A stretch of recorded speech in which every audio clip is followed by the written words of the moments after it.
ദൈവത്തിൻ്റെ അതിപരിശുദ്ധമായ നാമം വാഴ്ത്തപ്പെടുമാറാകട്ടെ. നന്മതിന്മകളെക്കുറിച്ച് മനുഷ്യൻ അറിയുന്നത് തെറ്റാണോ? അതാണ് ഇന്നത്തെ വിഷയം. നമുക്കൊരു വാക്യം വായിച്ച് തുടങ്ങാം. ഉൽപ്പത്തി പുസ്തകം 2-ാം അധ്യായത്തിൻ്റെ 9-ാമത്തെ വാക്യം. കാൺമാൻ ഭംഗിയുള്ളതും തിന്മാൻ നല്ല ഫലമുള്ളതുമായ ഓരോ വൃക്ഷവും തോട്ടത്തിൻ്റെ നടുവിൽ ജീവവൃക്ഷവും നന്മതിന്മകളെക്കുറിച്ചുള്ള അറിവിൻ്റെ വൃക്ഷവും യഹോവയായ ദൈവം നിലത്ത് നിന്ന് മുളപ്പിച്ചു.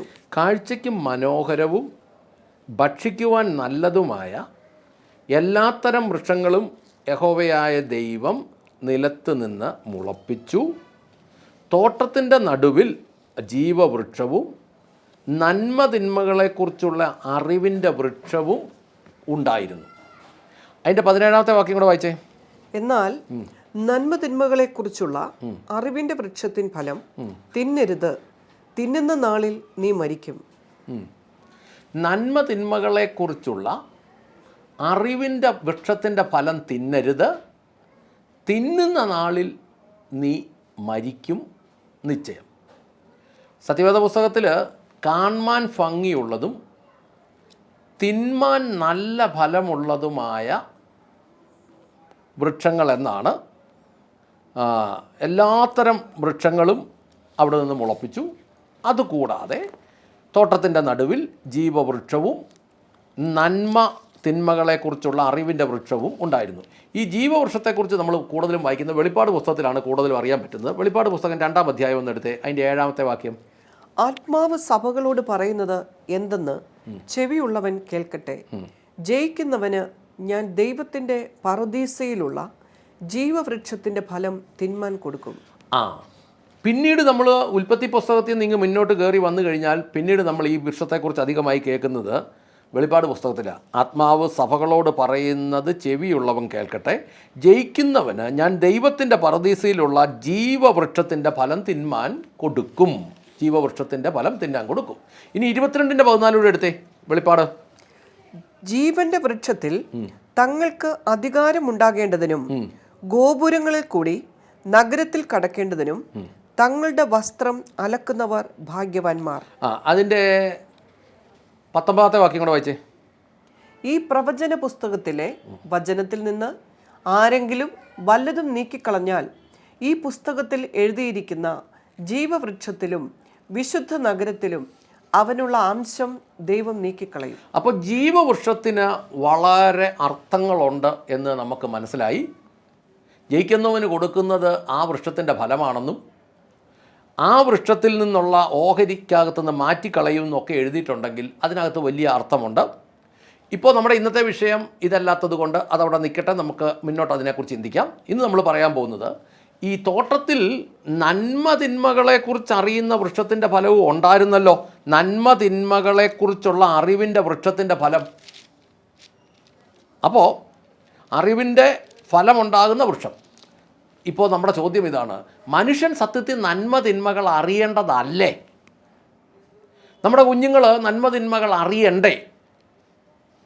നന്മതിന്മകൾ അറിഞ്ഞിരിക്കണമെങ്കിൽ എന്തുകൊണ്ട് നന്മതിന്മകൾ അറിയണ്ട, തിന്നരുത് എന്ന് പറഞ്ഞു? ഈ നന്മതിന്മകളെക്കുറിച്ചുള്ള അറിവിൻ്റെ വൃക്ഷത്തിൻ്റെ ഫലം തിന്നരുതെന്ന് ദൈവം എന്തുകൊണ്ടാണ് പറഞ്ഞത്? ഇപ്പം എനിക്ക് നന്മതിന്മകളെക്കുറിച്ച് അറിയാം, നമുക്ക് ഓരോരുത്തർക്കും അറിയാം. എന്നാൽ ആദം പാപം ചെയ്യുന്നതിന് മുമ്പ് അദ്ദേഹത്തിന് തിന്മയെക്കുറിച്ചൊന്നും അറിയത്തില്ല. കാരണം എന്താ? ഉൽപ്പത്തി 1:26 അതിൻ്റെ കാരണം. അനന്തരം ദൈവം നാം നമ്മുടെ സ്വരൂപത്തിൽ നമ്മുടെ സാദൃശ്യപ്രകാരം മനുഷ്യനെ ഉണ്ടാക്കുക, അവർ സമുദ്രത്തിലുള്ള മത്സ്യത്തിന്മേലും ആകാശത്തിലുള്ള പർവ്വജാതിയിന്മേലും മൃഗങ്ങളിന്മേലും സർവ്വഭൂമിയിന്മേലും ഭൂമിയിൽ ഇഴയുന്ന എല്ലാ ഇഴജാതിയിന്മേലും വാഴട്ടെ എന്ന് കൽപ്പിച്ചു. അതായത് ദൈവം തൻ്റെ ഛായയിലും സാദൃശ്യത്തിലും മനുഷ്യനെ സൃഷ്ടിച്ചതുകൊണ്ട് ദൈവത്തിൽ നന്മ മാത്രമേ ഉള്ളൂ. ദൈവത്തിൽ തിന്മയില്ല. ദൈവത്തിൽ നന്മ മാത്രമേ ഉള്ളൂ. ഈ പാപം ചെയ്യുന്നത് വരെ ദൈവ സാദൃശ്യത്തിലായിരുന്ന ആദി മാതാപിതാക്കളിൽ നന്മ മാത്രമേ ഉള്ളൂ. അത് മുന്നോട്ട് നമ്മൾ ഇതിൻ്റെ എല്ലാം ആഴങ്ങൾ പറയാം എന്തുകൊണ്ടാണ് അങ്ങനെയെന്ന്. ഈ നന്മ മാത്രമുള്ള ഒരു വ്യക്തിയെ നമുക്ക് ഏത് വീട്ടിലും ഏത് സ്ഥാപനത്തിലും ഏത് പ്രസ്ഥാനത്തിലും നമുക്ക് കൂട്ടത്തിൽ കൊണ്ടു നടക്കാം. നന്മ മാത്രമുള്ളവനെ എത്ര വലിയ സമ്പത്തും അവനെ ഏൽപ്പിക്കാം, ആരെയും ഏൽപ്പിക്കാം, ഏത് കുഞ്ഞുങ്ങളെയും ഏൽപ്പിക്കാം, ഏത് സുന്ദരികളായ സ്ത്രീകളെയും ഏൽപ്പിക്കാം. നന്മ മാത്രമുള്ളവനെ പേടിക്കണ്ട, എല്ലാം സുരക്ഷിതമായിരിക്കും. കാരണം അവനിൽ നന്മ മാത്രമേ ഉള്ളൂ, അവന് നന്മ മാത്രമേ അറിയൂ. എന്നാൽ നന്മയുടെ കൂടെ തിന്മയും കൂടെ അറിയാമെങ്കിൽ വാങ്ങുന്ന ഒന്നും മേടിച്ചാൽ തിരിച്ചു കൊടുക്കുകയില്ല, തന്ത്രം പറഞ്ഞ് മേടിക്കും, പിന്നീട് വേറെ എന്തെങ്കിലും മറുതന്ത്രം പറയും, കുറ്റവും കുറവും കണ്ടുപിടിക്കും, കബളിപ്പിക്കാനുള്ള വഴികൾ പ്ലാൻ ചെയ്യും. അപ്പോൾ അതുകൊണ്ട് അങ്ങനെയുള്ളവനെ വേറൊരിടത്ത് കയറ്റുന്നതിനെക്കുറിച്ച് നമ്മൾ വളരെ ചിന്തിക്കണം. അപ്പോൾ ഏദൻ തോട്ടത്തിൽ നിന്നപ്പോൾ ഈ നന്മയും തിന്മയും കൂടെ തിരിച്ചറിയുന്ന അവസ്ഥയായി കഴിഞ്ഞപ്പോൾ ദൈവം അവനെ തോട്ടത്തിൽ നിന്ന് പുറത്താക്കി. തോട്ടത്തിൽ നിന്ന് പുറത്താക്കിയതിനകത്ത് ഒരു കാര്യം കൂടെ ഉണ്ട്, അതും കൂടെ പറയാം. ഉൽപ്പത്തി 3:24. ഇങ്ങനെ അവൻ മനുഷ്യനെ ഇറക്കിക്കളഞ്ഞു, ജീവന്റെ വൃക്ഷത്തിലേക്ക് വഴി കാപ്പാൻ അവൻ ഏദൻ തോട്ടത്തിന് കിഴക്ക് കെരൂബുകളെ തിരിഞ്ഞുകൊണ്ടിരിക്കുന്ന വാളിന്റെ ജ്വാലയുമായി നിർത്തി. മനുഷ്യനെ പുറത്താക്കിയ ശേഷം അവിടുന്ന് ജീവവൃക്ഷത്തിലേക്കുള്ള വഴി കാക്കുന്നതിന് ഏദൻ തോട്ടത്തിന് കിഴക്ക് കെരൂബുകളെയും തിരിഞ്ഞുകൊണ്ടിരുന്ന വാളിൻ്റെ ജ്വാലയെയും സ്ഥാപിച്ചു. അതായത് നന്മതിന്മകളെ തിരിച്ചറിയാവുന്ന ആയിക്കഴിഞ്ഞപ്പോൾ അവനെ തോട്ടത്തിൽ നിന്ന് പുറത്താക്കി. കിങ് ജെയിംസ് വേർഷനിലും ആംപ്ലിഫയർ വേർഷനിലും എഴുതിയിരിക്കുന്നത് flaming sword which turned every way, ഏത് വഴി കൂടെ തിരിഞ്ഞാലും കയറി ചെല്ലാൻ മേലാത്ത രീതിയിൽ വാളിൻ്റെ ജ്വാലയെ, തീജ്വാലയെ അവിടെ ആക്കി എന്ന് നമ്മൾ വായിക്കുന്നു. അപ്പോൾ സത്യവേദ പുസ്തകത്തിൽ എഴുതിയേക്കുന്നു, അവൻ ഏദൻ തോട്ടത്തിന് കിഴക്ക്, ഈ ബൈബിളിലും അങ്ങനെ തന്നെ എഴുതിയേക്കുന്നത്, ഏദൻ തോട്ടത്തിന് കിഴക്ക് കെരൂബുകളെ തിരിഞ്ഞുകൊണ്ടിരിക്കുന്ന വാളിൻ്റെ ജ്വാലയുമായി നിർത്തി, മിന്നൽ പിണരുകളുമായി നിർത്തി എന്ന് പറഞ്ഞാൽ അടുക്കാൻ പറ്റാത്ത വിധം നിർത്തി. നമ്മളിതിനകത്തുനിന്ന് മനസ്സിലാക്കേണ്ട ഒരു കാര്യം, നമ്മളൊക്കെ പലവട്ടം ദൈവവചനം വായിച്ചിട്ടുള്ളവരാവും. നമുക്കെല്ലാം ഓരോ തവണ വായിച്ചും അതിനു മുമ്പ് പലതവണ കേട്ടും നമ്മൾ ഇതിൻ്റെ അക്ഷരങ്ങളിൽ ശ്രദ്ധിച്ചല്ല നമ്മൾ പോകുന്നത്, അർത്ഥങ്ങളിലും ശ്രദ്ധിച്ചല്ല പോകുന്നത്. അക്ഷരങ്ങളിലും അക്കങ്ങളിലും നമ്മൾ ശ്രദ്ധിച്ചു പോകാത്തത് കൊണ്ട് പറഞ്ഞു കേട്ട് പരിചയമുള്ള ചില കാര്യങ്ങൾ നമ്മുടെ മനസ്സിൻ്റെ ഉള്ളിൽ കിടക്കുന്നത് കൊണ്ടാണ് നമുക്കിത് പിടികിട്ടാത്തത്. അതുകൊണ്ട് കേൾവിക്കാരോട് ഞാൻ ഒന്നും കൂടെ പറയട്ടെ, ഒന്നും കൂടെ ഉൽപ്പത്തി പുസ്തകം മുതൽ നിങ്ങളൊന്ന് വായിച്ചു തുടങ്ങണം. വായിച്ചു തുടങ്ങുമ്പോൾ വളരെ ശാന്തമായിട്ട് വേണം ഇരുന്ന് വായിക്കാൻ. ഓരോ വാക്കുകളും ശ്രദ്ധിച്ച് ഒരു ദിവസം കൊണ്ട് ഒരധ്യായം വായിച്ച് തീർക്കുന്നു, 5 അധ്യായം വായിച്ച് തീർക്കുന്നു, 10 അധ്യായം വായിച്ച് തീർക്കുന്നു എന്ന ടാർഗറ്റല്ല നമ്മുടെ ലക്ഷ്യം. ഉദാഹരണം പറഞ്ഞാൽ ഉൽപ്പത്തി പുസ്തകം 1-ാം അധ്യായത്തിൽ ഇങ്ങനെ എഴുതിയിരിക്കുന്നു, ദൈവം ആദിയിൽ ആകാശവും ഭൂമിയും സൃഷ്ടിച്ചു. നമ്മളൊന്ന് സങ്കല്പിക്കണം. ശരി. 2, ഭൂമി രൂപരഹിതവും ശൂന്യവുമായിരുന്നു, ആഴത്തിൻ്റെ മേൽ അന്ധകാരം വ്യാപിച്ചിരുന്നു, ദൈവത്തിൻ്റെ ആത്മാവ് വെള്ളത്തിന് മേലെ വ്യാപരിച്ചു കൊണ്ടിരുന്നു. ദൈവം സൃഷ്ടിച്ചത് എങ്ങനെ രൂപരഹിതവും ശൂന്യവുമായി? നമ്മൾ ചിന്തിക്കണം. 3-ാമത്തെ വാക്യം പറയുന്നത്, വെളിച്ചമുണ്ടാകട്ടെ, ദൈവം അരുളി ചെയ്തു, വെളിച്ചമുണ്ടായി, വെളിച്ചം നല്ലതെന്ന് ദൈവം കണ്ടു. വെളിച്ചം നല്ലതെന്ന് ദൈവം കണ്ടെങ്കിൽ ദൈവം സൃഷ്ടിച്ച ഭൂമിയും നല്ലതായിരിക്കുകയല്ലേ? എന്തുകൊണ്ട് ഭൂമി രൂപരഹിതവും ശൂന്യവുമായി? ഇങ്ങനെ ചിന്തിക്കണം. ആ ചോദ്യം നമ്മളോട് ചോദിക്കണം. അതിനുത്തരം കണ്ടെത്താൻ ശ്രമിക്കണം. അതിനുത്തരം കണ്ടെത്താൻ പറ്റുന്നില്ലെങ്കിൽ അതിന് പറ്റുന്ന സഹായികളോട് നമ്മൾ ചോദിക്കണം.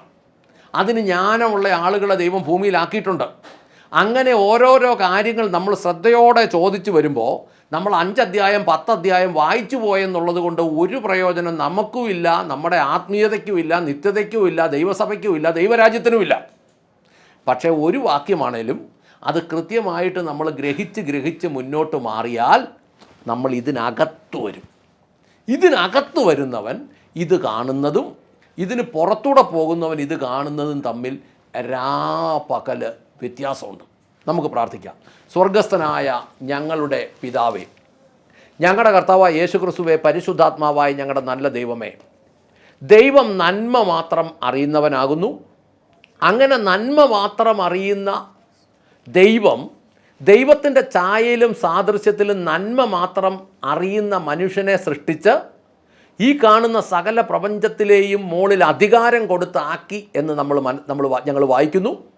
അങ്ങനെയുള്ള മനുഷ്യൻ നന്മ തിന്മകളെ തിരിച്ചറിയുന്നവനായപ്പോൾ ദൈവം അവനെ തോട്ടത്തിൽ നിന്ന് പുറത്താക്കിയത് പോലെ ഇന്നും ദൈവം നന്മ മാത്രം അറിയുന്നവനാകയാൽ നന്മ തിന്മകളുമായി, തിന്മയുടെ പ്രവൃത്തികളുമായി ഞങ്ങൾ ദൈവസന്നിധിയിലേക്ക് ചെന്നാൽ ഞങ്ങളെ കൂട്ടിക്കൊണ്ട് നടക്കാൻ ദൈവത്തിന് കഴിയില്ല എന്നുള്ള ബോധ്യം കർത്താവെ, അടിയനെ കേൾക്കുന്ന ഓരോ പ്രിയപ്പെട്ടവർക്കും അങ്ങ് ഉറപ്പിച്ച് നൽകണമേ എന്ന് പ്രാർത്ഥിക്കുന്നു. ഏതെങ്കിലും വിധത്തിലുള്ള തിന്മയുടെ വ്യാപാരത്തിലുള്ളവരാണെങ്കിൽ അതിൻ്റെ പുറകിലുള്ള പൈശാചിക ശക്തികൾ അഴിഞ്ഞു മാറട്ടെ. ആ പൈശാചിക ശക്തികൾ നസ്രയനായ യേശുവിൻ്റെ നാമത്തിൽ കലങ്ങി ഇളകി മറിയുന്ന കടലിൽ പോയി ചേരട്ടെ എന്ന് കൽപ്പിക്കുന്നു. കർത്താവെ, അപ്പോൾ തന്നെ ആ കേൾവിക്കാർ കൃത്യമായി ആ തിന്മയിൽ നിന്ന് വിട്ടുമാറി സൗഖ്യം പ്രാപിപ്പാൻ ദൈവം അനുഗ്രഹിക്കണമേ എന്ന് പ്രാർത്ഥിക്കുന്നു. കർത്താവ് വെളിച്ചം കൊടുക്കണമേ. തിന്മയും അതിൻ്റെ പുറകിലുള്ള പ്രലോഭകനും എവിടെയാണ് ഒളിഞ്ഞിരിക്കുന്നത്, ആ കാര്യങ്ങളിൽ വിടുതലെടുത്ത് നേരോടെ ജീവിച്ച് നടക്കുവാൻ ദൈവം പ്രിയപ്പെട്ടവരെ അനുഗ്രഹിക്കണമേ എന്ന് പ്രാർത്ഥിക്കുന്നു. അങ്ങ് പ്രാർത്ഥന കേട്ട് അനുഗ്രഹിച്ച കൃപയ്ക്ക് നന്ദി. യേശു ക്രിസ്തുവിൻ്റെ ധന്യമുള്ള നാമത്തിൽ തന്നെ. ആമേൻ, ആമേൻ, ആമേൻ.